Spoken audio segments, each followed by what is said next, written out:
함께 자리에 들어가셔서 본문 말씀을 함께 공독하도록 하겠습니다. 같이 읽습니다. 내가 복음을 거부하지 아니하니 이 복음은 너를 믿는 자에게 구원을 주시는 하나님의 능력이시라. 너희는 그의 은혜요 그리고 하나님의 은혜라. 너희는 하나님의 은혜가 나타나서 믿음으로 믿음을 이루하니 그렇게 바라오지 너희는 믿음으로 말미암아 승리하는 것과 같으리라. 아멘. 자리에 앉으시기 바랍니다. 오늘부터 기간을 정하지 않고 시리즈로 설교를 하려고 합니다. 그것은 복음에 대한 것입니다. 의외로 신앙생활을 오래 했다고 하는 분들 중에도 정확하게 복음이 무엇인지, 십자가가 어떤 의미가 있는지, 부활은 무엇인지 제대로 알지 못하는 분들이 많습니다. 그래서 오늘부터 복음에 대해서 깊이 있게 나누려고 합니다. 사실 지난 주간에 제 신학교 은사님이 불화를 발명하셨습니다.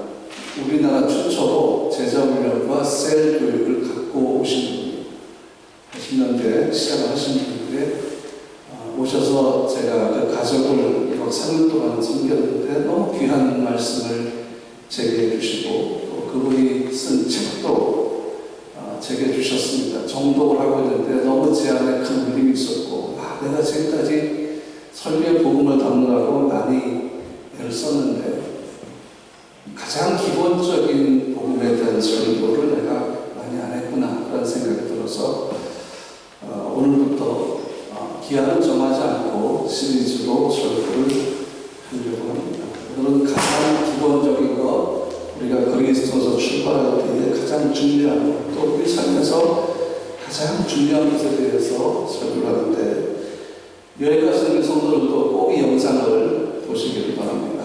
오늘부터 이 처음부터 여러분들이 설교를 듣지 않으면 계속해서 이어질 수가 없는 것을 꼭 기억하시고 오늘부터 설교를 영상을 통해서 꼭 들으시기 바랍니다. 첫 번째가 복음이 무엇이냐 하는 것입니다. 로마서 전체의 주제가 사실 오늘 로마서 1장 16절과 17절에 나옵니다. 여기서 복음을 무엇이라고 합니까? 이 복음은 하나님의 능력이다 그랬습니다. 복음이 하나님의 능력이다 라는 것입니다. 그 이유가 무엇인가? 복음에 나타난 하나님의 의가 믿음을 통해서 믿음에 이르하며 이로 인해서 의인은 믿음으로 살도록 만들기 때문이다 라는 것입니다. 쉽게 말하면 복음은 하나님의 능력이다 라는 것입니다. 일단 우리가 이것부터 인정해야 됩니다. 이것부터 아멘으로 반응해야 됩니다. 복음이 무엇입니까? 하나님의 능력입니다. 나는 복음이 하나님의 능력인 것을 믿습니다. 이 믿음에는 변함이 없습니다 하는 것입니다. 우리가 진정한 복음을 받아들였고 우리가 그리스도인으로 살고 있다면 첫 번째 우리가 점검해야 할 것이 있습니다. 그것이 뭔가 하면 우리는 예수님을 어디에 두고 있는가? 예수님을 향한 우리의 믿음은 예수님을 우리 삶에서 어디에 두고 있는가 하는 것입니다. 여러분에게 한번 질문을 보겠습니다. 예수님이 여러분의 구원자 되심을 믿습니까? 예수님을 믿음으로 하나님의 자녀가 되었음을 믿습니까? 그렇다면 예수님은 여러분에게 주님이 되심을 믿습니까? 예수님이 여러분의 모든 삶을 주관하시고 말씀하시며 인도하심을 인정하고 순종하십니까? 네. 여기서 우리가 굉장히 중요한 두 가지가 벌써 나왔습니다. 그것이 뭔가 하면 우리가 주님을 구원자로만 인정하고 있느냐 아니면 그분을 우리 삶의 주님으로 인정하고 하는 것입니다.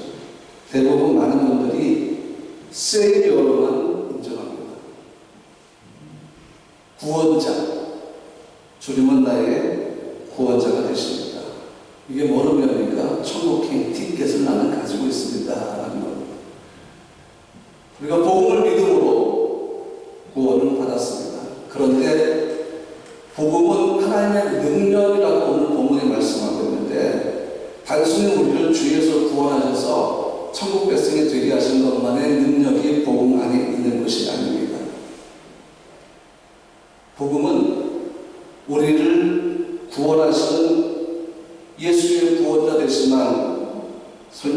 아니라 그 다음에 또 우리에게 아주 중요한 것들을 가르쳐 주십니다. 우선 첫 번째, 예수님은 우리의 구원자를 한번 생각해 봅시다. 아멘입니다. 예수님은 우리의 구원자가 되십니다. 우리는 예수님을 우리의 구세주로, 구원자로 인정하고 믿습니다. 그런데 문제는 뭡니까? 여기서만 머물러 있는 것입니다. 예수님은 나의 구원자. 아멘. 복음을 인정하고 믿음으로 구원받아 천국으로 가는 티켓. 예수님은 나의 구원자가 되십니다. 모든 고백의 첫 번째가 바로 이겁니다. 주님은 나의 구원자가 되십니다. 맞습니다. 그런데 우리의 믿음이 만약에 복음의 능력을 이 구원에만 한정시켜 버리면 어떤 문제가 발생하는가 하면 복음이 우리 삶에 녹아들지 않는다는 것입니다. 그냥 복음, 예수님은 그 아버지와 아들의 이야기는 우리를 구원하는 능력, 우리가 그 이름을 믿음으로 복음을 인정함으로 하나님의 영원한 자녀가 되는 그 구원자의 역할을 하는 것이 복음의 역할이다라고만 믿고 있으면 그 다음에 복음의 능력을 우리가 경험할 수가 없습니다. 복음의 능력은 구원하는 능력만이 아니라 우리 삶 속으로 녹아드는 능력이고 우리 삶 속에서 우리의 삶을 주관하고 주장하는 능력이 있습니다. 그런데 주님은 나의 구원자가 되신다 라고 인정만 하게 되면은 복음의 역할은 우리를 구원하는 것으로 끝나버립니다. 역할을 다 마치는 거죠. 다시 말하면 우리가 예수를 구원자로만 인정하면 어떤 문제가 발생하느냐? 우리의 삶에서 우리의 말과 행동과 우리가 선행하는 모든 삶을 통해서 복음이라는 것이 나타나지 않는다는 사실이에요. 이걸 복음의 가치성이라고 얘기합니다. 복음이 보이지 않는 거예요. 불신자들이 왜 교회를 공격하고 믿는 자를 공격합니까? 믿는다면서, 예수를 믿는다면서, 말씀을 믿는다면서, 근데 사는 건 똑같아요, 자기들하고.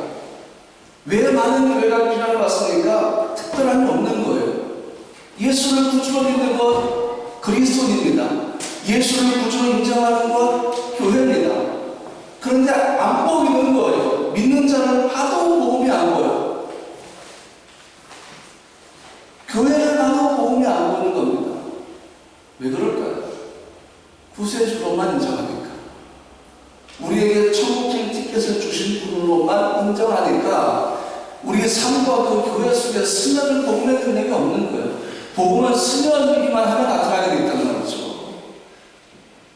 근데 그게 없는 거예요. 그러니까 그리스도이냐 아니냐, 나는 그리스도인이 됐습니다. 나는 구원받았습니다. 아멘, 맞습니다. 그런데 삶은 똑같은 거예요. 세상 사람들하고 우리하고 별 차이가 안 난다 하는 것입니다.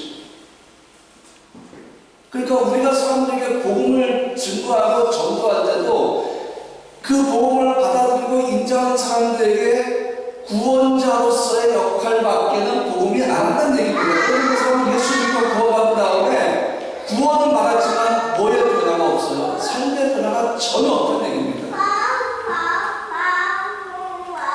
예수 그리스도를 믿으면 구원을 받고 영원한 하나님의 자녀가 됩니다. 이것이 복음의 능력이냐? 맞습니다. 그런데 이것이 복음에 나타나는 하나님의 능력의 전부가 아닙니다.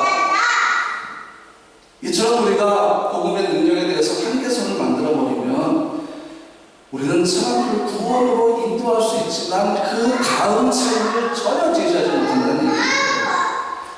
그래서 그리스도를 믿고 구원받았으면서도 교회 다니고 예배 참석해도 삶에서 복음의 능력을 경험하지 못하니까 보여줄 복음이 없는 거예요. 사람들이 보기에는 그냥 다 똑같아요.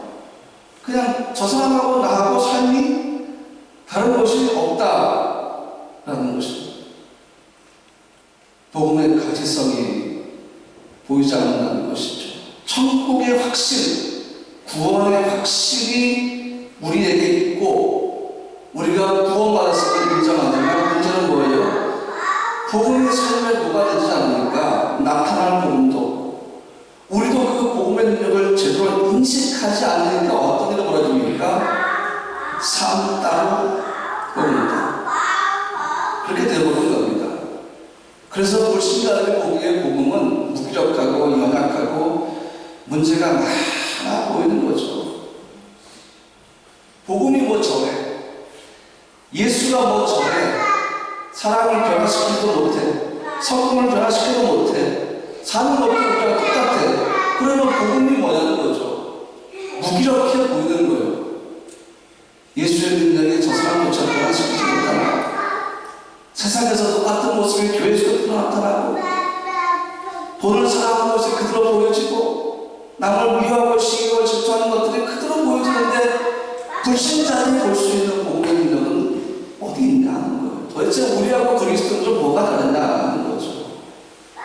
교회와 그리스도로부터 받을 수 있는 감동은 어디 있냐고 묻는 거예요. 적어도 그리스도인이라면, 복음의 능력이라면 적어도 내게 감동을 줘야 되는데 안 보이는 거예요. 오히려 더 악하고 더 문제가 많고 자기 스스로 논리의 모순에 빠져있다고 불신자들이 함부로 공격을 하게 만드는 겁니다.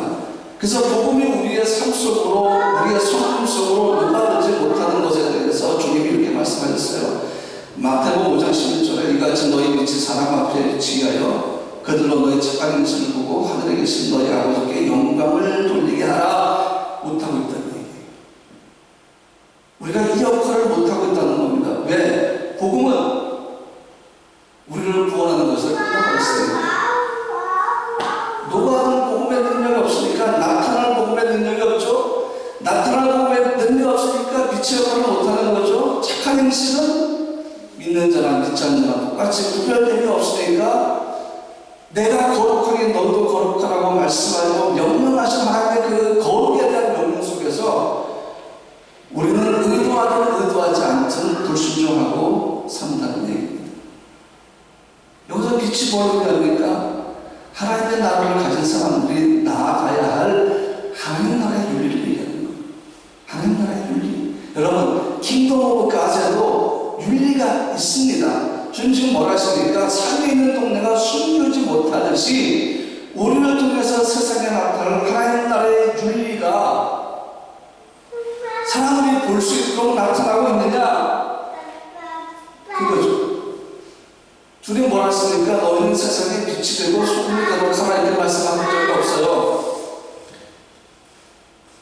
아직은 너희가 빛도 아니고 소금도 아니니까 빛이 되어 가야 된다, 소금이 되어 간다, 그런 변화된 삶을 살아라 그렇게 말씀하신 적이 없어요. 주님은 우리에게 뭐라 하십니까? 이미 빛이고 소금이라고 하셨어요. 빛이 될 필요가 없고 소금이 될 필요가 없는 게 이미 여러분과 나는 그리스도의 빛이요 이 세상에서 그리스도처럼 소금이라는 얘기입니다. 그래서 주님이 뭐라 하시니까 빛이 되어 비추라 말씀하는 게 아니라 빛이니까 비추라고 우리에게 말씀하시는 거예요. 비출 빛이 없어.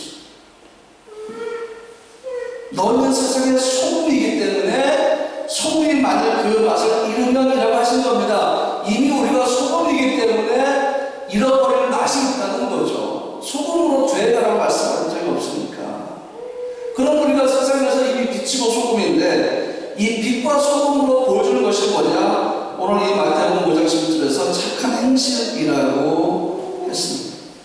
착한 행실.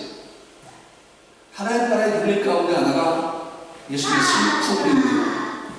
예수님의 성품은 세상의 성품하고 다릅니다. 예수의 성품은 어떻게 가는 것이냐? 예수를 믿을 때에 예수님이 주어지십니다. 우리에게 주시는 것이에요. 새로운 피조물이 갖는 성품이 예수의 성품입니다. 그런데 우리 안에서 과연 그 성품이 이미 우리 갖고 있는데 그 성품을 밖으로 보일 수 있느냐? 한번 생각해 볼까요? 그리스도인이 되기 전에 여러분 자신과 그리스도인으로 살아가는 여러분 지금의 자신의 삶에 놀라운 변화가 있습니까? 한번 생각해 보세요. 어떤 변화가 있습니까? 예수 믿기 전과 예수 믿는 후에 여러분에게 어떤 놀라운 변화가 있습니까? 지금 제가 여러분 그런 삶이 없잖아요. 그런 변화가 없잖아요. 이렇게 제가 생각하는 게 아니라 그냥 진작에 물어보는 겁니다.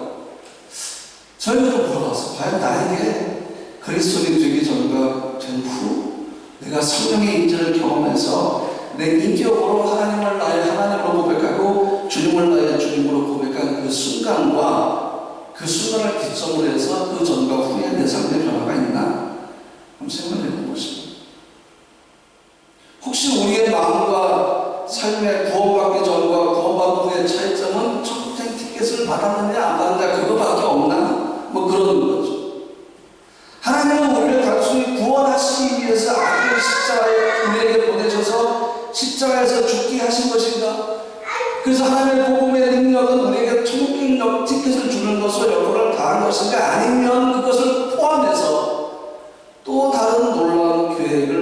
되시는 출발점으로 만드시는 것입니다. 하나님의 아들이 십자가에서 죽으신 것은 우리를 구하는 것으로 끝나는 것이냐? 쉽게 말하면 그런 거죠. 우리에게서 십자가는 구원을 주시기 위해서만 의미가 있는 것인가? 십자가의 것은 단순히 그것으로 끝나는 것입니다. 이 문제가 해결되지 않는 것이 예수님을 단순히 우리의 구원자로만 인정하는 것 같다는 거죠. 두 번째, 예수님은 우리의 구원자가 되심을 고백함과 동시에 우리가 또 한 가지 고백해야 할 것이 뭔가 하면 예수님은 주님이십니다. 우리 삶에 대한 로드십은 내가 아니라 주님께서. 복음에 나타난 하나님의 능력은 사람들이 예수를 믿고 구원받는 것에 한정되는 것이 아닙니다. 그냥 하나님의 아들이 우리를 위해 우리 죄를 지고 십자가에서 죽으셨다고 끝나는 것이 아닙니다. 그 능력에는 십자가의 능력이 있고 부활의 능력이 있고 믿는 자를 그리스도의 제자처럼으로 만드는 능력이 있고 예수를 믿기 전과는 완전히 다른 새로운 피조물의 삶으로 인도하는 그 이끄는 능력이 있습니다. 그래서 고린도서 5장 17절에 바울이 뭐라고 하니까 여러분 누구든지 그리스도 안에서는 새로운 피조물이라 이것은 이전 것을 지나가서 뭐라 새 것이 되었더라. 이게 복음의 능력입니다. 이게 뭘 얘기해요? 구원받는 것으로 끝나는 것이 그리스도의 삶이 아니라 하나님이 그 아들을 우리에게 보내신 것이 아니라 그 후에도 지속적으로 우리에게 요구하시고 복음의 능력은 우리를 그것으로 인도할 수 있다라는 것인데 우리 생각이 구원받는 모든 것으로 끝나버리게 되면 그 다음 복음의 능력은 우리가 경험하지 못하고 평생을 지나다가 삶을 마감하게 된다는 거예요. 의외로 이런 분들이 꽤 있어요. 제가 누구를 폄하하거나 누구를 판단하는 것이 아니지만 지금까지 살아가면서 이런 사람들을 가끔씩 본 적이 있습니다. 직분의 상관이 없어요. 평신도 집사, 권사, 장로, 신조, 목사 중에 신조 목사 중에 구원자로만 인정하는데 하나님께서는 불신자와 똑같아요. 호모술수, 속임수, 뒤에서 계략을 꾸미고 돈을 사랑하고 똑같아요. 그리스도인이라고 살면서도 도대체 바뀌는 게 없어요. 암만 좋게 보려고 해도 저 사람은 세상 사람과 불신자하고 뭐가 다르지? 주님은 오래 참으시고 용서하시잖아요. 그 주의 성품 따라서 오래 참고 용서하고 기다리고 가만히 있으면 어떻게 뭔지 아세요? 약하게 봐요. 아, 저 사람 좀 약하구나. 저 사람 약하구나. 별로 능력이 없구나.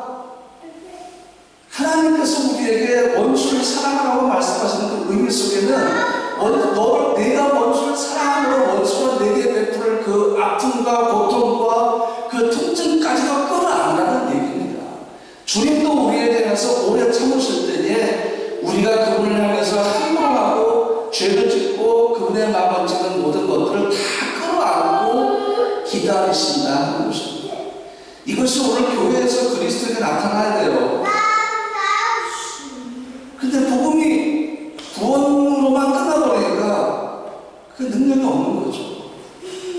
그래서 바울이 이렇게 얘기합니다. 그 어떤 힘과 세력 앞에서도 결코 복음을 나는 부끄러워하지 않는다라고 선언을 합니다. 왜냐하면 그 복음의 진정한 능력이 십자가에서 죽으심으로 우리에게 구원의 문을 열어주신 것만이 아니라 우리의 삶 전체를 주관하며 하나님의 뜻을 이루는 생명의 능력을 가지고 있다는 것을 확신하고 경험했기 때문입니다. 그래서 바울이 오늘 로마서 1장 16, 17절에 뭐랍니까? 나는 복음을 부끄러워하지 않습니다. 앞으로도 부끄러워하지 않을 것입니다. 복음을 결코 내게 대하여 부끄러움이 아닙니다. 고백하는 거죠. 그러면 바울이 어떻게 이러한 복음의 능력을 경험했을까요? 부끄러워하지 않겠다고 선언하고 복음을 지키기 위해서 복음을 증가하기 위해서 자기 생명과 자기 삶조차 내놓을 수 있는 도대체 뭘 경험했기에 바울이 이렇게 살았을까요? 바울이 이렇게 순교했을까요? 바울에게서 예수님은 구원자가 되시는 또한 주님 되십니다.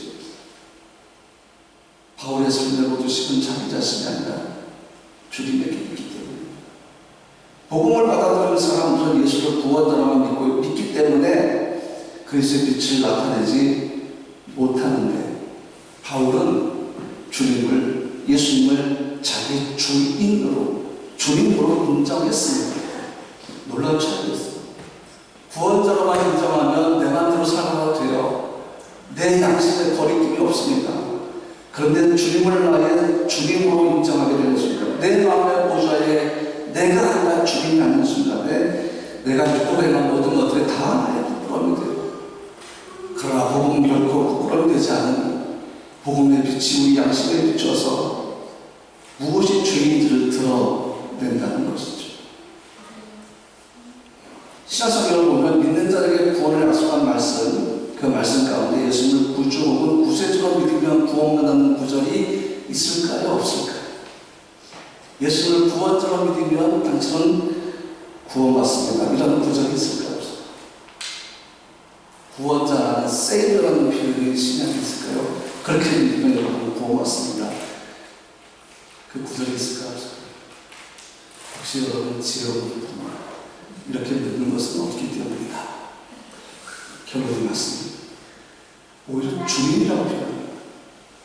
주 예수를 믿으라 이렇게 말씀합니다. 그러면 너와 내 집이 구원을 받는다. 내가 받는 내 입으로 예수를 주로 시인하며 또한 10장에 말씀하고 있습니다. 신약에서 구세주 구원자로는 24번 표현되는데 주님은 무려 433번이 언급이 됩니다. 그래서 우리의 믿음이 예수를 나의 구세주에서만 머물면 상대 변화가 없다라는 것입니다. 물론 그분을 나의 구원자로 인정하는 것이 예수를 나의 주님으로 인정하는 것과 같이 가는 것인데 우리는 구원만 받으면 끝나고 그 다음 주님으로 인정하는 것이 없다는 것입니다. 예수를 우리의 구세주로 인정하면 우리는 구원받습니다. 맞습니다. 그런데 지금 오늘 제가 말씀드린 겁니까? 구원받은 후에 삶에 대해서 말씀드리는 것입니다. 우리의 믿음이 예수는 나의 구세주에서만 머물면 삶의 변화가 없다는 것입니다. 우리에게서 복음에 나타나는 하나님의 능력이 끝나기 때문입니다. 그러면 예수님을 구원자로만 믿는 것과 주님으로 믿는 것은 어떤 차이가 있을까? 구원자로만 믿게 되면 예수는 우리의 주님이 되지 못하십니다. 로드십이 주님이 없습니다. 그러니까 우리 삶 전체에 우리는 마음을 만들어 버립니다. 예수님이 이 안으로 들어오시면 굉장히 화를 냅니다. 주님 여기까지만 내 삶으로 더 이상 들어오지 마십시오. 주님의 역할은 내가 주의 이름을 믿고 주님은 나의 구세주가 되어서 구원을 받았으니까 이제는 청된 티켓을 안전하게 내가 보관하면서 내 마음대로 살아가겠습니다. 그러니까 주님 요 안으로 들어오지 마십시오. 내게서 주님의 역할을 하려고 하지 마십시오. 주님의 역할을 하지 마십시오. 그러면서 자기 마음의 보좌에서 주님이 앉지 못하게 만들어버리니까 주님의 능력이 우리를 통해서 나타나는 것도 막고 있다는 것입니다. 우리가 우리의 주가 되어버리면 그 로드십이 우리에게 있으면 우리의 로드십을 지배하는 것이 우리 자신이 되어버리지 우리의 죄성이 되어버리지 하나님의 말씀이 아닙니다. 여러분 보좌에 여러분이 앉아있으면 여러분은 그 죄성에 의해서 여러분 삶의 지배를 받습니다. 그러니까 예수의 성품이 안 보이는 거죠. 자기 성품만 드러난다는 것입니다. 여기서 우리가 그러면 죄는 무엇이고 죄악들이 무엇인지를 한번 설명하겠습니다. 그래서 우리가 예수를 나의 주인으로 모시지 않을 때 우리의 주의 성품이 나타나고 죄성이 우리를 지배하는데 그러면 우리가 반드시 이 죄를 회개함을 통해서 예수님 우리 마음의 보좌에 앉도록 해야 되는데 그러기 위해서 우리는 죄와 죄악들에 대한 이해가 좀 필요합니다. 우리는 그냥 다 죄로 알고 있는데 깊이 있게 분리를 시켜봅니다. 우리가 가진 착각 중에 하나가 뭔가 하면 나는 죄에 대해서 잘하다. 여러분 자녀가 낄 때에 이거 하지 마. 이거 나쁜 거야. 가르치죠? 맞습니다. 그것이 부모가 해야 할 역할입니다. 그런데 그것은 죄악들에 대해서만 가르치는 겁니다. 진짜 죄가 무엇인지는 모르는 경우가 많습니다. 다시 말하면 죄의 본질에 대해서 제대로 이해하지 못하는 것입니다. 그래서 어떻게 합니까? 윤리적이고 도덕적인 죄만 죄라고 생각합니다. 아이들에게 윤리적이고 비윤리적이고 비도덕적인 것은 죄야라고 가르칩니다. 그렇게 가르쳐야 합니다. 그런데 그렇게 윤리적이고 도덕적인 그 규칙을 어기는 것만이 죄라고 생각을 하고 가르치면서도 쉽게 이야기하면 어떤 것들습니까? 남을 미워하고 질투하고 권위를 무시하고 영적인 짓을 깨고 교만하고 수군거리고 땅을 딛고 이기적이고 음란하고 뭐 다 이게 전부 죄야. 맞습니다. 죄입니다. 이거를 여러분의 자녀가 행하지 못하도록 가르쳐야 합니다. 맞습니다. 여러분 그렇게 하셔야 되고 그렇게 하시는 게 훌륭한 부모의 역할입니다. 그런데 그것만이 아니라 그것은 sins, 죄악들이고 실제적으로 우리가 죄의 정확한 본질을 알려면 죄가 무엇인가 하는 것을 알아야 한다는 것입니다. 오늘 사실 이 말씀의 핵심이 이 부분입니다. 로마서 3장 10절 말씀에 기록된 바 의인은 없느냐 하나도 없으며 그랬습니다. 예수 믿기 전에 여러분은 죄인이었습니다. 그러면 우리가 일반적으로 죄인 그리고 죄라는 이야기를 딱 들을 때 가장 먼저 생각나는 사람이 한 명 있습니다. 누가 생각나요? 죄라고 했습니다. 모든 사람이 죄를 범했어 라고 했을 때 누가 기억나십니까?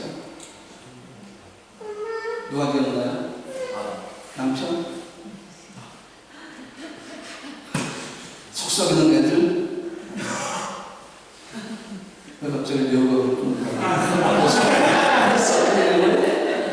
아닌 것 같은데 든든해요. 쟤네들 아주 든든해요. 아담이 생각나요.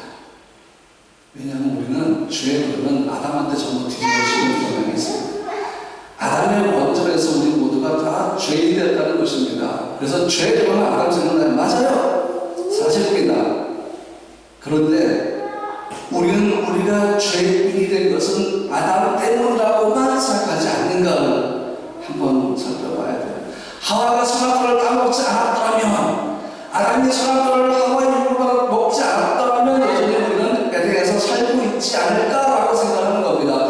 그러니까 우리의 지은 죄의 원죄의 모든 책임은 다 아담에게 있다는 거죠. 그러므로 우리는 아담 때문에 죄인이 되었다고 생각을 합니다. 그런데 성경은 다음과 같이 선언합니다. 아담의 원죄와 함께 모든 사람이 죄인이라는 것이죠. 로마서 3장 23절 모든 사람이 죄를 범했으며 하나님의 영광을 내지 못하다니. 로마서 5장 12절 그러므로 한 사람으로 말미암아 죄가 세상에 들어오고 죄로 말미암아 사망에 들어왔나니 이와 같이 모든 사람이 죄를 지었으므로 사망이 모든 사람에게 이르느니라. 이게 무슨 말이에요? 아담으로부터 시작된 원죄만의 죄가 아니라는 겁니다. 모든 사람이 죄를 짓고 죄로 인해서 지배를 당한다는 사실입니다. 그럼 여기서 우리가 도대체 죄는 무엇이고 죄악은 무엇입니까? 성경이 말씀하고 있는 이 아담이 지은 죄, 아담과 하와가 지은 죄, 그리고 오늘 우리가 지은 죄, 그 죄, sin, 이것이 무엇이냐? 이걸 설명하려면 아주 오래전에 우리가 알 수 없는 어느 시간에 하늘에서 있었던 일들을 나누어야 합니다. 여러분과 내가 존재하지도 않았던 이 시기, 언제인지 인간의 창조된 시간으로 카운팅할 수 없는 이 어느 시간에 하늘에서 어떤 일이 있었습니다. 그것이 에스겔 28장과 이사야 14장에 기록되어 있는데 에스겔 28장은 두로 왕에 대한 말씀이고 이사야 14장은 바빌론 왕에 대한 얘기인데 이 왕들에 대해서 말씀하시면서 하나님은 아주 오래전 하늘에서 있었던 일들을 언급하기 시작하십니다. 그것은 바로 피조물이 하나님과 동등됨을 취하려고 하다가 하늘에서 추방된 사건입니다. 그래서 주님 뭐라 했어요? 70일을 보내시면서 뱀과 정갈을 밟을 권세를 주셨죠. 그들이 돌아와서 귀신들도 주의 이름으로 우리에게 항복하겠다 이렇게 얘기했을 때 주님 뭐라 했습니까? 내가 너에게 뱀과 정갈을 밟을 권세를 주었다. 결코 너를 당할 자가 없어. 그렇게 말씀하시면서 내가 사단의 하늘로서 번개같이 떨어진 것을 봤다라고 말씀하십니다. 이미 주님도 이 하늘의 시간 속에서 어둠의 영의 타락, 어둠의 영의 죄는 하나님의 거룩한 천사장이 하나님을 배반하고 하나님과 동등됨을 취하고 교만하다가 하늘로부터 추방되는 그 일을 주님이 보셨다는 말씀입니다. 추방된 어둠의 영에 대한 이야기가 에스겔 28장과 이사야 14장에 기록되어 있습니다. 신학자들로서 해석하기 다르지만 일반적으로 에스겔 28장과 이사야 14장은 요한계시록과 연결되어서 어둠의 영에 추방하게 되었어요. 거룩한 천사가 하나님을 배반하고 하늘로부터 추방당한 사건을 얘기하고 있습니다. 원래 우리가 보통 사탄 혹은 마귀로 부르는 이 존재는 아름다운 천사장이었습니다. 아름답게 창조되었습니다.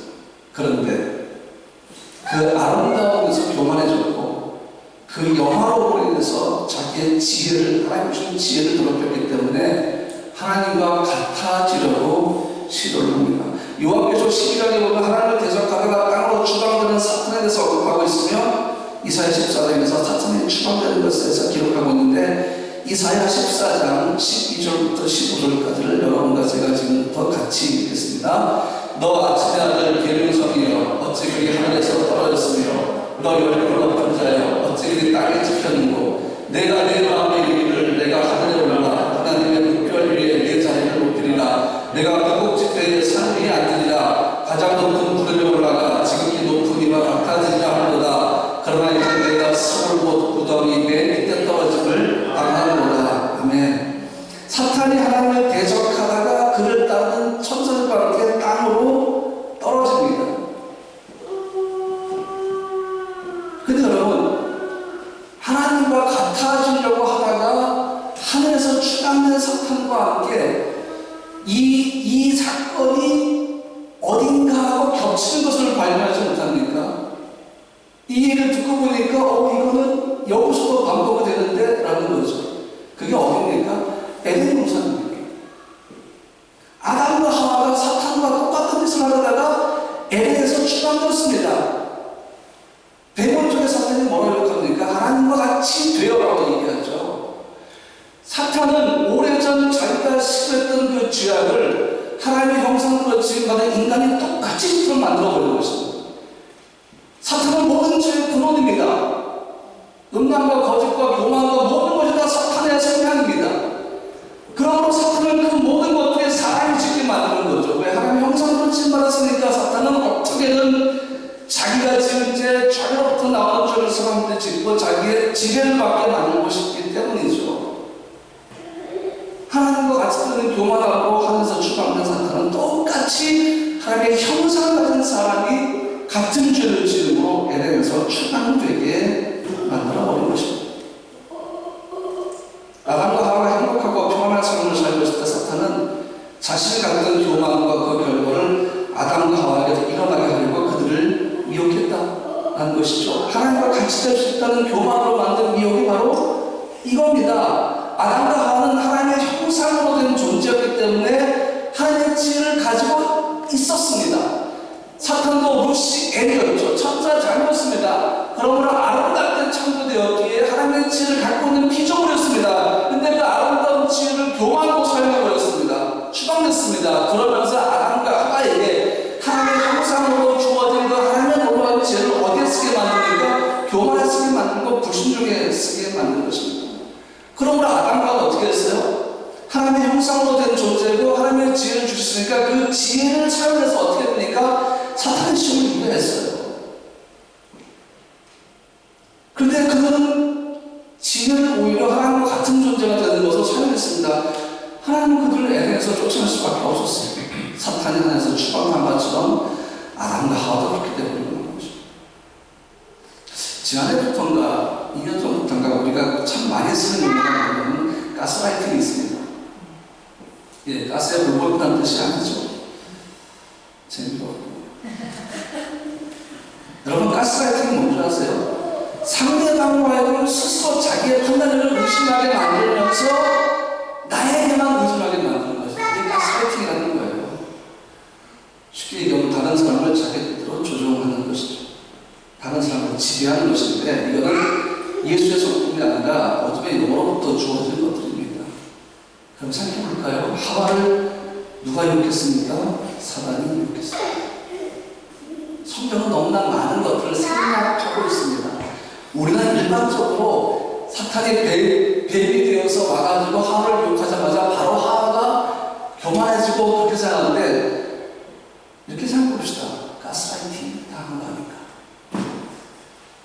사탄이 뱀을 통해서 한 번 유혹했다고 하와가 곳에 교만한 마음이 확 올라와서 하나님의 성품을 무시하고 선악과를 따먹었을까요? 뭐 그랬을 수도 있겠죠. 그런데 저는 이 말씀을 준비하면서 한번 생각을 해봤어요. 한 번의 미혹으로 하와가 넘어갔을까? 아니면 뱀이 계속해서 하와를 만나는 거죠. 왜냐하면 선악과는 어디 있습니까? 동산 중앙에 있습니다. 어디 가서 선악과가 다 보이는데 선악과 옆에 생명나무 실과가 있으니까 생명나무 실과를 먹으러 왔다가 항상 선악을 꾸미러 나무 보니까 하와 올 때마다 뱀이 계속해서 이해를 하는 거죠. 이거 너 먹으면 하나님과 같이 될 거야. 하나님과 같이 될 거야. 이런 식으로 계속 하와를 미혹해가지고 자기의 판단력 속에 있는 하나님의 명령에 대해서 그러지게 만들면서 하나님을 의심하게 되는 거죠. 그러면서 누구 쪽으로 마음이 끌려가요? 뱀의 유혹 쪽으로 마음이 끌려가는 거죠. 이러지 않았을까?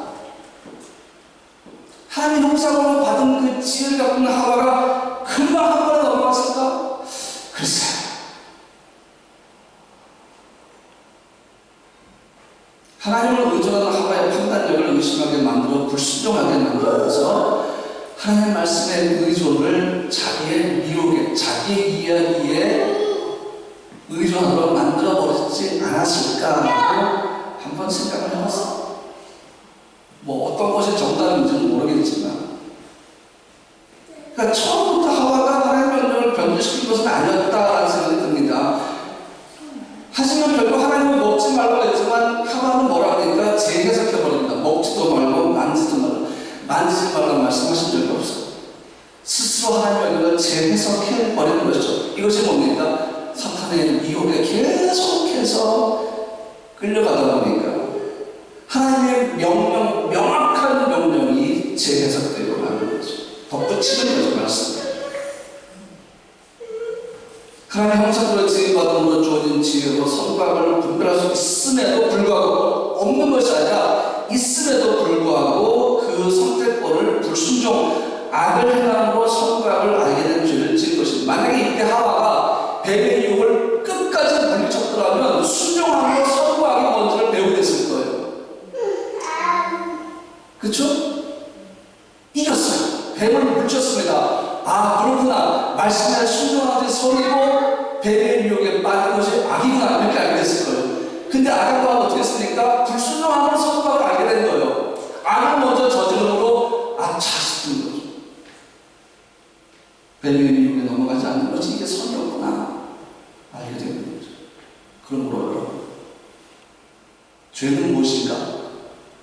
우리가 익숙하지 못하고 전하들에도 가르치지 못하고 있는 이 죄의 본질은 무엇이냐? 따라합시다. 죄는 하나님을 대적하는 것이다. 이게 죄예요. 비윤리적이고 비도덕적인 죄악들, 이 모든 것들은 사실 어디로부터 나오니까 하나님을 대적하는 죄의 본질서부터 나오는 것입니다. 이 죄는 사람이 사람을 향해 짓는 것이 아니라 사람이 하나님을 향해 짓는 것입니다. 그리고 이것은 우리의 마음 모자 중심에 우리가 좌정하게 만들어버립니다. 왜? 하나님을 대적하니까 하나님의 아들 예수가 우리 중심에 앉을 필요가 없죠. 하나님과 내가 같아지리라. 사탄이 이렇게 해서 추방되었죠. 아담과 하나님과 같이 되는 것에 유혹돼서 넘어갔죠. 그리고 오늘 우리도 똑같은 거예요. 나의 죽는 나, 나에 대한 모든 식은 나, 나도 하나님과 같아지리라. 이게 죄. 그래서 우리가 회개할 게 뭐예요? 이 죄. 하나님을 대적하는 죄. 이것이 우리 속에 있다는 것입니다. 두 번째 죄악들이 뭔가 하면 자기의 마음 중심에 자기가 안정으로서 나오는 것들이에요. 이게 죄악들입니다. 교만, 거짓, 이기심, 음란, 가스라이팅하는 거, 수군대는 거, 폭력, 이거예요, 이거. 그래서 로마서 1장에 보면 죄악들이 나오는데 이것은 사람이 마음에 하나님 주기를 싫어함으로부터 나온 것이라고 말씀하고 있죠. 마음에 하나님 주기를 싫어한다는 말이 뭐 말이에요? 자기 마음의 중심에 자기가 앉아있다는 얘기예요. 하나님 내 마음에 앉지 마십시오. 나를 통제하지 마십시오. 그거예요. 그러니까 하나님 어떻게 돼요? 그 마음을 뭐라 하십니까? 상실한 마음이다라고 말씀하셨습니다. 자기 마음 마음의 중심에 하나님이 앉기를 싫어하니까 하나님을 뭐라고 하십니까? 그래? 그건 상실한 마음이야. 그러므로 내가 너를 방임할 거야. 그러다 보니까 거기서부터 죄악이 나오죠. 합당하지 못하는 일이 나오는데 오늘 여기 말씀은 불의, 추악, 탐욕, 악의, 시기, 살인, 분쟁, 사기, 악독, 수근수근, 비방, 하나님께서 미워한 자, 능력한 자, 교만한 자, 자랑한 자, 악을 도모한 자, 부모를 거역한 자, 웅매한 자, 배약한 자. 이 배약한 건 신뢰가 없다는 얘기예요. 무정한 자야, 무정한 자. 이게 자기 중심에 자기가 앉은 사람에서 보여지는 것인데 감출 수 있어요. 이거 감출 수 있어요. 그런데 하나님의 눈길은 감출 수 없어요. 하나님은 정확히 여러분의 눈을 보십니다. 연기할 수 있고 감출 수 있고 거룩한 척할 수 있습니다. 그런데 하나님의 눈을 속일 수는 없어요. 여러분 사람의 눈을 속인다고 의인되는 게 아닙니다. 하나님 앞에서 의롭게 살아야 되는 거예요. 연예인들 TV에 나와가지고 얼마나 거룩한 척하니까 자기가 기독교인이라고 선포했던 어떤 한 남자 연예인이 뒤에서 온갖 종류의 말을 다 하고 있을 줄 누가 알았습니까? 몰랐죠. 여러분 드라마에 나오는 그 훌륭한 역사적인 인물을 연기하는 그 연기자가 그 사람이 아닌 걸 알고 계시죠? 허중을 연기했던 그 연기자가 허중과도 똑같은 사람이 아닌 걸 알고 계시죠? 연기라는 겁니다. 사람은 충분히 이렇게 어떤 방법으로든 사람을 속일 수가 있으나 누구는 못 속입니까? 하나님은 못 속여요. 그러면 그렇게 살다가 하나님 앞에서 스스로 못하십니까? 어떻게 알고 죄악들을 몰래 지을까? 감당할 수 있을까요? 하나님의 심판대 앞에 섰을 때에 나는 도무지 너를 모른다고 책망하시면 여러분을 감당할 수 있으세요? 여러분 그 위기감이 느껴지세요? 이 죄악들이 어디부터 나온다고요? 죄로부터. 우리는 의도적이든 비의도적이든 하나님을 대적하는 죄를 짓고 있어요. 어떻게 할 수 있어요? 삶을 범할 수 있어요. 하는 짓을 범할 수 있어요. 하나님 보시죠. 저도 몰라요. 하나님은 아시잖아요. 누가 정결하겠어요? 하나님 뭐라고 대신 뭐랬어요? 말세에 내가 믿음을 보게 된다. 이게 무슨 말씀이에요? 믿음을 제대로 가진 자가 적을 거다 이 말씀이에요. 그럼 오늘 우리가 믿음 있는 척 해도 하나님 보시가 어떤 거예요? 너에게 믿음이 없다 이렇게 말씀하십니다. 왜냐하면 하나님을 대적하는 죄를 회개할 줄도 모르고 깨닫지도 못하고 계속 그렇게 하고 있으니까. 그래서 오늘 로마서 말씀처럼 하나님께 합당하지 않은 것이 바로 죄악입니다. 결론을 말씀드립니다. 여러분에게 묻고 싶은 것이 여러분들이 회개하는 죄는 무엇이에요? 여러분 기도할 때마다 회개하잖아요. 애들한테 회개를 안 하셨으니까 무슨 회개를 안 하시냐는 거예요.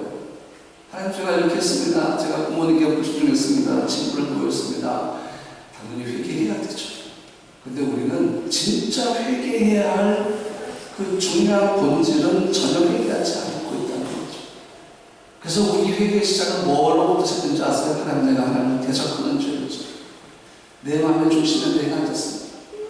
내 죄성을 하는 걸 따라했습니다. 겉으로 연기했습니다. 그러나 하나님의 법과 누가 나를 보실 때마다 난 더럽고 취약한 존재였습니다.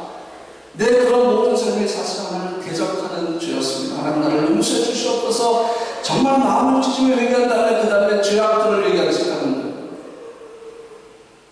다른 사람을 미워하고 조종하고 거짓말로 속이고 상처를 주고 이런 죄는 뭐예요? 다 양심의 가치를 갖는 거예요. 당연히 회개해야 되죠. 근데 여러분 양심의 가치만 갖는다고 다 죄를 합니까? 아니요. 하나님을 대적한 죄는 여전히 남아있는데 모르는 거예요. 여러분이 의도적으로 회개하지 않은 것이 아니라 모르기 때문에 회개하지 못하는 겁니다. 이보다 근원적이고 심각한 죄, 하나님과 단절하는 것, 자기가 자기의 주인으로 살아가는 것. 말씀드렸죠? 이것이 어떤 죄라고요? 사탄이 하늘로부터 추방되게 만들었던 죄고 아담과 하와가 에덴에서 추방되게 만들었던 죄니까 이 죄가 우리에게 동일하게 적용되면 우리가 어떻게 되겠어요? 주의 능력을 경험하는 삶에서 추방할 것이고 복음이 스며들어서 나타나는 그 복음적인 삶도 우리 거기서 우리는 추방할 것이 아예 포함되지 않을 것이고 그래 그렇게 어떻게든 살고 살다가 무엇마다 영원한 나라 가면 그게 답니까? 천국이 여러분 삶의 주를 먹습니까? 맞습니다. 그러나 천국 가기까지의 여러분의 삶도 여러분의 목적이 되어야 한다는 것입니다. 근데 하나님을 대적하고 심지어 성령을 대적하는 사람들을 용서치 못한다고 말씀하셨는데 어떡할 겁니까? 심각한 거예요, 사실. 성경은 분명하게 죄가 무엇을 설명하는데 로마서 5장 10절 보니까 곧 우리가 원수되었을 때에 이 하나님을 대적하는 죄가 어떻게 만들어 우리를 하나님과 원수되게 만들었단 말이에요. 우리는 구원받았음에도 이 하나님을 주님으로 인정하지 못하면 계속 하나님과 원수된 삶을 사는 거예요. 하나님과 원수되면 다른 사람과 원수된 삶을 사는 것입니다. 그런데 우리가 죄에 되었을 때 그의 아들의 죽으심으로 말미암아 하나님과 화목하게 되었은즉 죄가 화목하게 만든 것이 아니라 하나님의 아들이 우리를 하나님과 화목하게 만들었습니다. 그렇기 때문에 화목하게 된 자로서는 더욱 그의 살아가심으로 말미암아 구원을 받은 것입니다. 구원자로 믿음과 동시에 어떻게 합니까? 주님으로 인정해서 지속적으로 하나님의 화목함을 유지하라는 말씀이에요. 자기를 자기의 주님으로 삼은 자를 향해서 하나님 뭐라고 합니까? 나와 원수된 자라고 말씀하고 있잖아요, 지금. 골로새 1장 11절 전에 악한 행실로 모였더라 마음으로 원수된 자를 이 하나님과 원수된 자는 좀 더 구체적인 표현인 거예요. 마음으로 원수된 거예요. 마음속에 그분이 안 계시는 거예요. 내 마음의 보좌에 그분이 안 계시는 거죠. 주님이 안 계시는 거예요.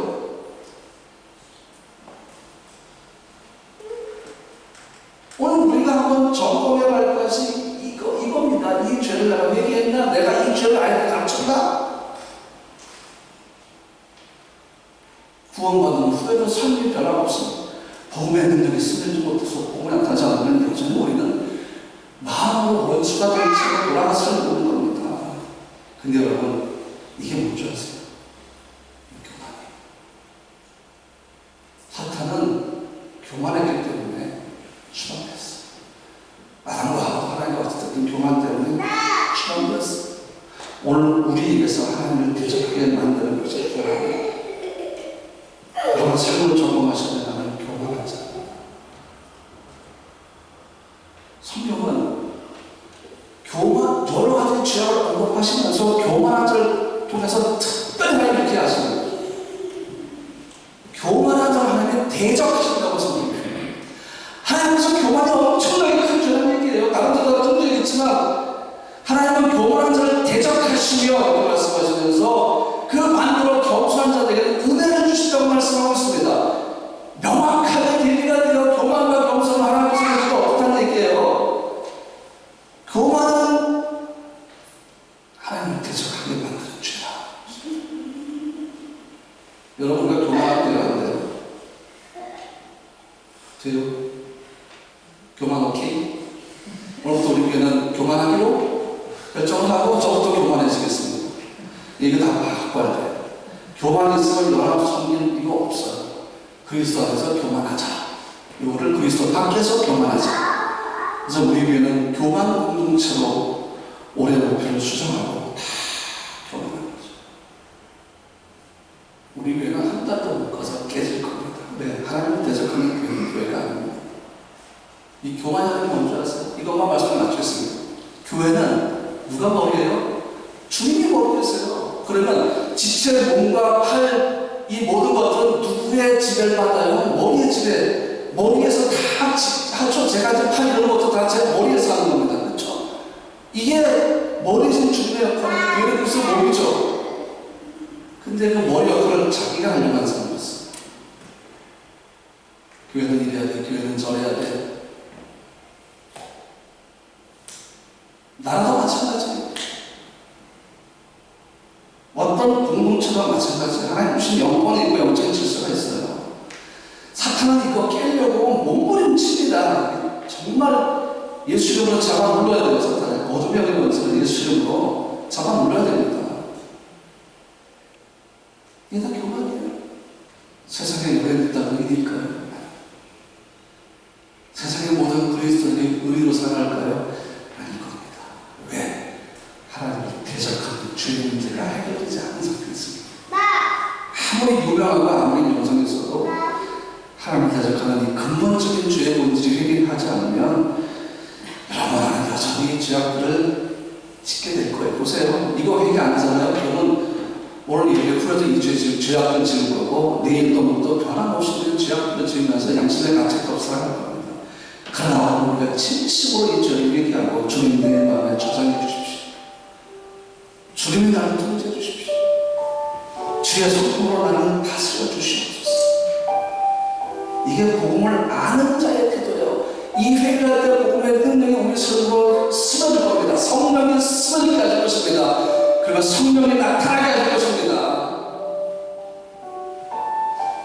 오늘 여러분에게 이 회개가 진행되면서 여전히 귀하고 그보다 존귀한 여러분들이 여러분의 삶에서 이 죄의 문제가 해결되면서 성령의 역사가 여러분들 더 크게 나타나고 더 놀랍게 나타날 수 있도록 오늘 여러분을 축복하기 원합니다. 다음 주 십자가에 대해서 설명할 건데 오늘 이 복음에 대한 우리 삶에 여전히 남아있는 죄에 대한 문제 저도 마찬가지예요. 한 주간 동안 저도 제 스스로가 제 마음에 보지 않았던 적이 여러 번 있었습니다. 목요일날 기도회 때 회개했는데 오늘 또 기도했고 2박 3일 동안에 또 내가 그 짓을 저질렀습니다. 회개해야죠. 끝없이 죄를 회개하면서 죄악들을 회개하는 것이 그냥 우리가 그리스도 앞에 서는 바른 모습이 아닐까. 하여튼 제가 오늘 여러분에게 여러분 죄인입니다. 여러분 악한 죄인입니다. 왜 여러분 마음에 묻히고 여러분이 가졌으면 이런 얘기하는데 절대 아닙니다. 왜 나부터 그렇게 하고 있었으니까. 이거요 같이 얘기합시다. 목사부터 얘기하겠습니다. 여러분 같이 얘기하고 죄와 죄악을 회개하고 정결함을 이룹시다. 그리고 끝없이 죄와 싸웁시다. 그걸 여러분에게 강조하고 싶습니다. 그래서 오늘 중요한 찬양이 내가 주인사 이 찬양하면서 성령님 내게 오셔서 내 마음을 만져주시고 내가 보는 나의 모습이 아니라 하나님이 보시는 나의 모습을 정확히 보게 해주십시오. 내 영혼을 열어서 마치 거울로 비추었듯이 나의 더럽고 추악한 그 모습 하나님이 보시는 나의 그 진정한 모습을 보게 해주시고 내 마음의 보좌를 보게 해주십시오. 거기에 누가 되었는지 내가 앉아있다면 정말 무장한 적을 끌어내리게 하시고 주님이 거기 앉으시기 바랍니다. 그리고 주님은 내 삶을 인도하십시오. 내 삶을 주장해 주십시오. 그리고 함께 예배한 시간을 갖도록 하겠습니다.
어떻게 이길 것입니까?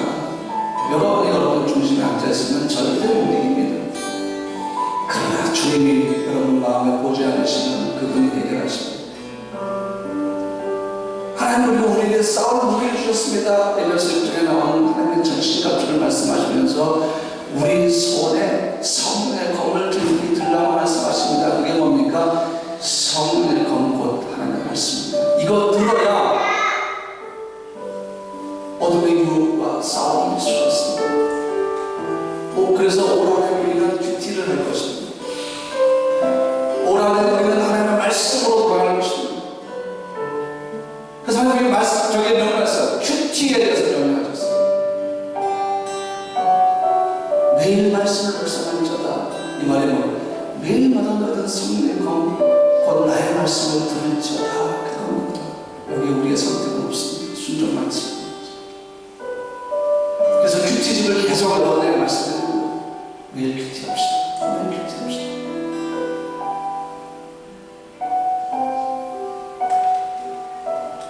하나님 우리에게 우리의 죄를 고백하라고 말씀하시면서 저희가 말씀의 검을 손에 들지어다. 그리고 나와 함께 싸우자. 내 이름으로 싸울지어다. 내 이름으로 강건해질지어다. 기도합시다. 주여 나의 죄를 용서하시고 내가 하나님의 말씀을 내 손에 들고 하나님의 정신같이 있고 싸워 이기게 하여 주시옵소서. 오늘부터 놀라운 승리 역사가 이 시간부터 일어나게 해주시옵소서. 여행에서 돌아온 성도도 이 설교를 듣게 하시고 다음 주부터 우리 교회 안에 놀라운 성령이 임재하게 하시고 우리 모두가 다 십자가 앞에서 우리의 죄를 고백하고 얘기하며 부활의 능력을 받는 놀라운 시간 되게 하여 주시옵소서.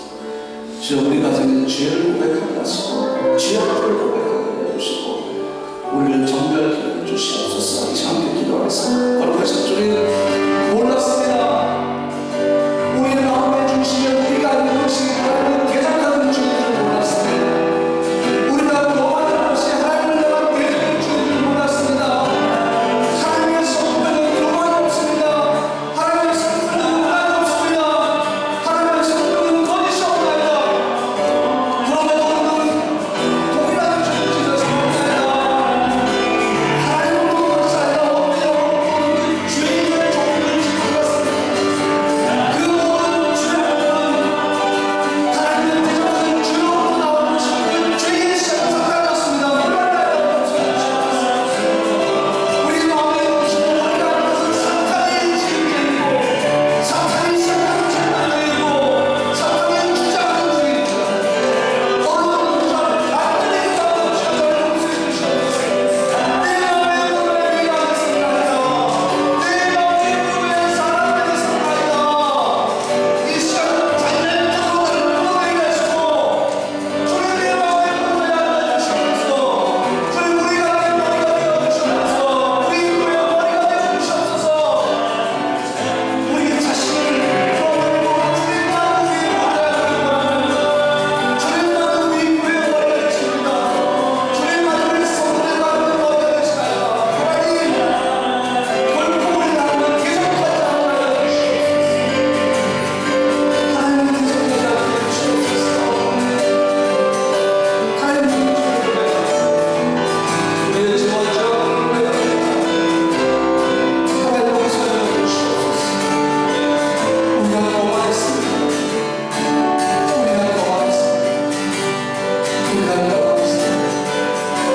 우리가 우리의 교만을 포장했습니다. 우리가 우리의 교만을 아는 것처럼 인식했습니다. 그러나 하나님은 그것도 없이는 동력을 못하는 것입니다. 우리의 거짓과 오만과 모든 것을 포장했습니다. 그러나 하나님 오셔서 걸어주셨습니다.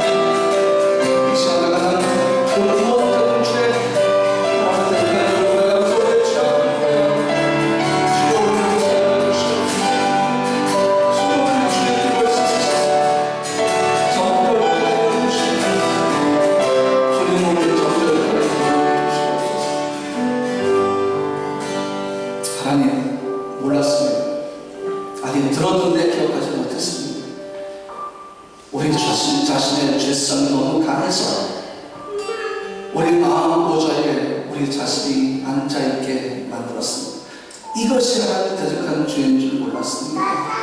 이것이 사탄이 하늘로부터 추방하게 만들었던 그 교만의 죄인 줄 몰랐습니다. 이제 조용히 우리는 우리 마음의 보좌에서 내려옵니다. 주님, 우리 마음의 보좌에 앉아주십시오. 이제부터라도 우리 교회 우리 성도를 통해서 복음의 능력이 드러나게 하십시오. 우리는 말씀으로 살아가기 원합니다. 말씀을 묵상하고 말씀을 가지고 큐티하며 말씀으로 기도하며 말씀으로 원하는 생각을 원하오니 성령의 이 시간 우리 사랑하는 성도의 마음에 도전하여 주시고 감동하여 주셔서 말씀의 도움을 입어 사랑하는 성도를 되게 하여 주시옵소서. 우리의 죄와 죄악들을 고백합니다. 주의 피로 씻어 주시옵소서. 예수님의 이름으로 기도합니다. 아멘. 찬양하면서 함께 준비한 예물을 하나님께 봉헌하겠습니다.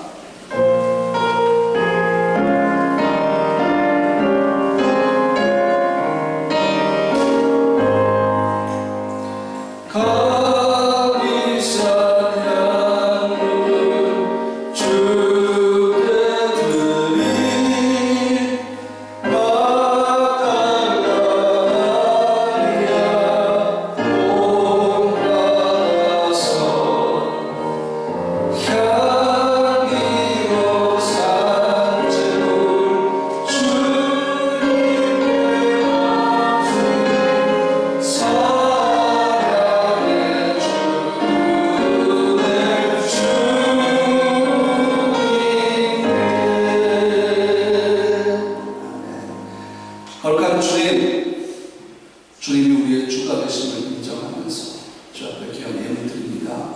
받아주시고 기쁨으로 반응해 주시고 주의 거룩한 보좌로부터 우리에게 필요한 모든 걸 더하여 주셔서 사랑하는 성도들이 주님의 공로로 통한 구원을 누리게 하시고 죄로 인해 다가왔던 물질의 문제가 해결되게 하시고 정말 하나님의 성도 구원받은 자로 그리고 복음의 능력을 나타내는 자로 살아가게 하여 주시옵소서. 그런 교회가 되게 하시고 하나님 우리에게 새 인간 주시고 새 성도를 주시고 새 인권을 주시고 하나님 우리 교회가 이 말씀에 복음의 능력, 부활의 능력을 나타내는 교회로 부족함이 없게 하여 주시옵소서. 이제는 주 예수 그리스도의 은혜와 아버지 하나님의 무한하신 사랑하심과 성령님의 내려서 충만하시니 사랑하는 모든 성도를 모이니 죄를 고백하고 죄악들을 고백하고 주님을 마음의 보좌로 모시기를 원하는 성도를 모이니 하나님의 족 대한민국과 유럽과 체코의 모든 한인 기업들 모이니 성도들의 기업과 직장, 자녀들 모이니 지금으로부터 영원토록 함께 하시기를 간절히 축원하옵나이다. 아멘.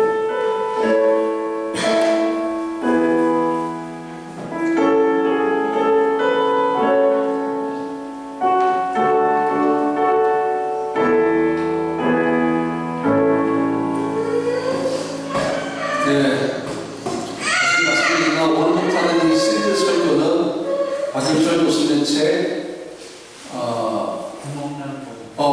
구멍난 복음을 배워라는 책에서 힌트를 얻어서 그 중심을 가지고 여러분에게 설교합니다. 30%는 박윤철 교수님의 책이고 70%는 제가 만든 설교입니다.